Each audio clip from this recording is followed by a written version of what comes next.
Hello, c'est HR, votre chroniqueur. Alors aujourd'hui, je vais vous parler du film The Cut, un film sur le milieu de la boxe avec Orlando Bloom.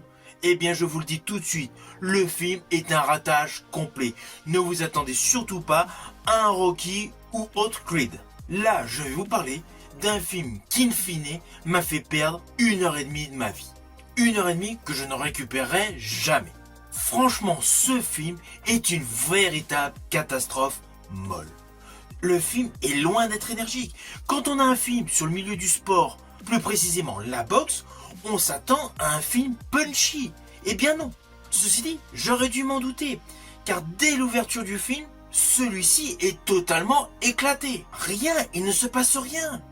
Oui, nous découvrons le personnage interprété par Orlando Bloom qui refuse, on ne sait pas pourquoi, de conclure un combat de boxe où il a le dessus. Puis le temps passe assez rapidement, nous le découvrons à l'heure actuelle avec un petit boulot. Et par un concours de circonstances, on lui propose une opportunité de repotenter le titre.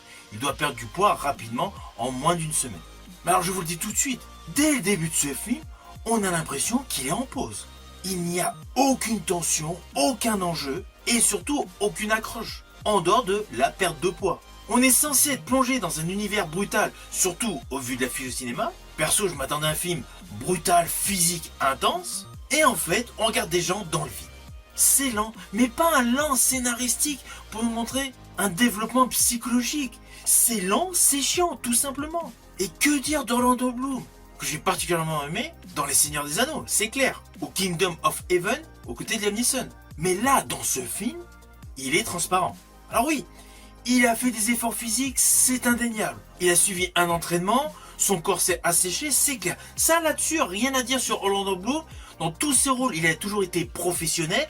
Donc là, il a suivi un entraînement et un régime alimentaire pour coller au personnage. Mais je pense que justement, ça l'a trop fatigué. Il ne représente rien émotionnellement. Rien ne se dégage de son personnage. En le regardant, on voit un boxeur vide, sans expression, sans charisme, sans relief. On n'arrive même pas d'ailleurs à être de son côté. Et alors on va pas se mentir, si dans un film axé sur la boxe, on n'a pas envie que le boxeur réussisse, voilà, cela casse complètement l'effet voulu sur la trame de base. Je vous l'ai dit, à plusieurs moments, en regardant ce film, j'avais envie de l'arrêter. Je me suis dit, bon, je vais quand même le regarder jusqu'au bout. À la base, j'aime bien l'acteur Orlando Bloom. Je l'ai mis dans pas mal de thrillers, voilà, dans pas mal de films d'aventure. Donc, je vais essayer de voir s'il y a quelque chose qui se développe, qui se construit. Ben en fait, pas du tout. Mais ce qui s'appelle rien du tout. Ce film est un véritable recyclage de clichés.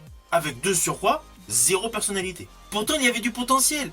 Un boxeur brisé, un combat décisif, des démons intérieurs. Je pense jadis à un ancien film de boxe que j'avais particulièrement aimé avec Robert Ryan. C'était On a vu gagner ce soir. Il était ultra dense en intensité. Pour moi, c'est un chef-d'œuvre sur les films du milieu de la boxe. Alors oui, il est en noir et blanc. Oui, Robert Ryan est un vieil acteur. Beaucoup d'entre vous ne voient pas du tout de qui je parle. Mais je vous assure que ce film On a vu gagner ce soir avec Robert Ryan était topissime. Et c'était un micro-budget. Là, dans ce film, il y a certes du budget, un côté très prétentieux, mais ultra creux. À plusieurs moments, on veut vous faire croire que ce film est profond, mais en fait, il est lourd. Il ne faut pas confondre silence avec intensité scénaristique. Et le rythme de ce film est une véritable torture. C'est lent, c'est chiant. Chaque scène est trop longue, chaque plan est lourdingue. En fait, tu as l'impression, lorsque tu regardes ce film, qu'on veut te faire croire que c'est sérieux. Mais en fait, on s'ennuie et on décroche. Et en plus, les scènes de combat ne rattrapent que dalle. Il n'y a pas de tension, il n'y a pas d'impact, il n'y a aucune adrénaline. Tout en fait est dans la fiche de cinéma. En globalité, ce film est un film fade. Et contrairement à Rocky, ne vous attendez pas à des musiques pour booster l'énergie et l'adrénaline. Là, dans ce film, tout le score est minime. On l'oublie totalement. En fait, ce film glisse littéralement devant nos yeux, sans nous toucher, sans nous émouvoir, sans tout simplement apporter du punch. Selon moi, ce film a totalement frappé à côté. Il veut être sombre, il veut être psychologique, mais ce n'est pas le cas. Mais ce qui est vraiment regrettable, c'est que pour un film de boxe, en fait, il ne parle pas de boxe. Il parle de douleur, mais sans la faire ressentir. C'est un film sans âme, c'est un film sans passion. C'est un film tout simplement raté que je vous déconseille. Je vous dis à bientôt pour une prochaine vidéo.